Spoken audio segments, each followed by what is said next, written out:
আল্লাহ কেন গরিব সৃষ্টি করেছেন? ধনী গরিবের এই রহস্য কি?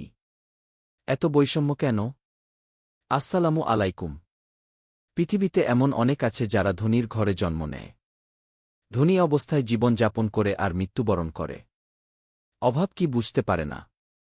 আবার কেউ গরিব ঘরে জন্ম নেয়, জীবনযাপন করে মৃত্যুবরণ করে। সুখ কি বুঝতে পারে না। এত বৈষম্য কেন? ধনী গরিবের এই রহস্য কি? প্রাচুর্য ও দরিদ্রতা আল্লাহর পক্ষ থেকে পরীক্ষা। মহান আল্লাহ কাউকে অঢেল সম্পদ দিয়ে পরীক্ষা করেন যে সে মহান আল্লাহর দেওয়া সম্পদ কি কাজে ব্যয় করছে, আল্লাহর শকর কতটুকু আদায় করছে, সম্পদের জাকাত ঠিকমতো দিচ্ছে কিনা, অভাবীর অভাব মোচনে সচেষ্ট হচ্ছে কিনা ইত্যাদি। আবার কাউকে দরিদ্রতা দিয়ে দেখেন যে সে তার দরিদ্রতার উপর ধৈর্য ধরতে পারছে কিনা, আল্লাহর সিদ্ধান্তে তার কোনো অভিযোগ আছে কিনা। ইসলামিক দৃষ্টিকোণ থেকে আল্লাহ মানুষকে বিভিন্ন রূপে সৃষ্টি করেছেন, যার মধ্যে ধনী ও দরিদ্র উভয়ই রয়েছেন। এটি আল্লাহর ইচ্ছাধীন এবং এর পেছনে কিছু বিশেষ কারণ রয়েছে যা কোরআন ও হাদিসে বর্ণিত হয়েছে। আল্লাহ মানুষকে পরীক্ষা করার জন্য বিভিন্ন পরিস্থিতিতে সৃষ্টি করেছেন। দরিদ্রতা মানুষকে ধৈর্য, সহনশীলতা এবং আল্লাহর প্রতি নির্ভরশীল হতে শেখায়। একই সাথে এটি ধনীদের জন্য একটি সুযোগ যে তারা তাদের সম্পদ দিয়ে অভাবীদের সাহায্য করে আল্লাহর সন্তুষ্টি অর্জন করতে পারে।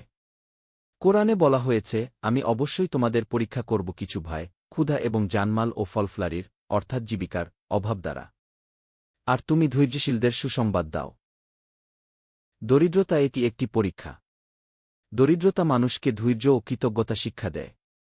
অভাবের মধ্যে থেকেও যারা আল্লাহর উপর ভরসা রাখে এবং তার ফয়সালার প্রতি সন্তুষ্ট থাকে, তাদের জন্য রয়েছে আল্লাহর পক্ষ থেকে বিশেষ পুরস্কার। যারা দরিদ্রতার মধ্যে আল্লাহর প্রতি কৃতজ্ঞ থাকে এবং তার দেওয়া পরীক্ষায় উত্তীর্ণ হয়, তারা আখিরাতে এর প্রতিফল পাবে। দরিদ্রতা অন্যদের প্রতি সহানুভূতি ও সাহায্য করার শিক্ষা দেয়। সমাজের বিত্তবানদের জন্য দরিদ্রদের সাহায্য করা একটি কর্তব্য। কোরআনে বলা হয়েছে, আর তাদের সম্পদে রয়েছে অভাবগ্রস্ত ও বঞ্চিতদের অধিকার। এই আয়াত থেকে বোঝা যায় সম্পদশালীদের দায়িত্ব দরিদ্র ও অভাবীদের সাহায্য করা। দরিদ্রতা মানুষকে আল্লাহর রহমত ও অনুগ্রহের কথা স্মরণ করিয়ে দেয়। যখন মানুষ অভাবের মধ্যে পড়ে, তখন সে আল্লাহর কাছে আরও বেশি নত হয় এবং তার কাছে সাহায্য চায়। এটি আল্লাহর প্রতি বিশ্বাস ও নির্ভরতা বৃদ্ধি করে।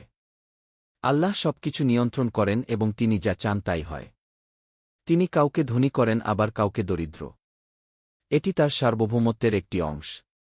কোরআনে বলা হয়েছে, বলুন, হে আল্লাহ, তুমিই সার্বভৌম ক্ষমতার মালিক, যাকে চাও রাজ্য দাও এবং যার কাছ থেকে চাও রাজ্য কেড়ে নাও। যাকে চাও সম্মানিত করো আর যাকে চাও অপদস্থ করো। তোমার হাতেই সকল কল্যাণ। নিশ্চয়ই তুমি সব কিছুর উপর ক্ষমতাবান। সুতরাং ইসলামে দরিদ্রতা একটি পরীক্ষার বিষয় এবং এটি মানুষকে অনেক গুরুত্বপূর্ণ শিক্ষা দেয়। দরিদ্রতা মানুষকে ধৈর্য, সহনশীলতা, কৃতজ্ঞতা এবং অন্যের প্রতি সহানুভূতিশীল হতে উৎসাহিত করে। একই সাথে এটি ধনীদের জন্য একটি সুযোগ যে তারা তাদের সম্পদ দিয়ে অভাবীদের সাহায্য করে আল্লাহর সন্তুষ্টি অর্জন করতে পারে। ধনী গরিব উভয়কে সচেতন হতে হবে। বুঝতে হবে সম্পদ ও দারিদ্রতা সব কিছু আল্লাহর পক্ষ হতে বান্দার জন্য পরীক্ষা।